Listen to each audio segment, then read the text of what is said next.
नमस्कार जय Jagannath welcome to my mini blog मु मो हजबैंड मिसी चलू मार्केट आज थी संडे जेहेतु से मार्केट चलू किसी जिन किनाकिन करार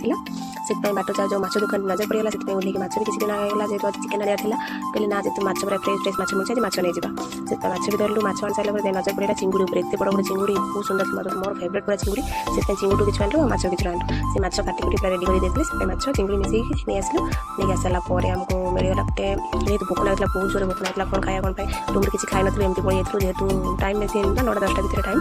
बाट देखुन सर केते बड़ बिल्डिंग से बिल्डिंग बाहर पूरी बिक्री होता है पूरी इडली खाईदेलु खाई सारा पियाज देखा 3 किलो को 100 टका 70 पियाज मिलूँ पियाज किलो 50 टका से 3 किलो पियाज एका निहारी 100 टका देखिए आनी सारा परिवा बाट देखा परिवा के फ्रेश फ्रेश परिवा बिक्री होती जाकि भी हजबैंड किसी नहीं आसले परिवा नहीं सारा रूम आसी पहुँचिकी जेहतु भोक लगी जल्दी जल्दी माछ रांधिदेली भात भी रांधिदेली पूरा रेडी रेडी कर सारिकी जो मिसिक खाइलु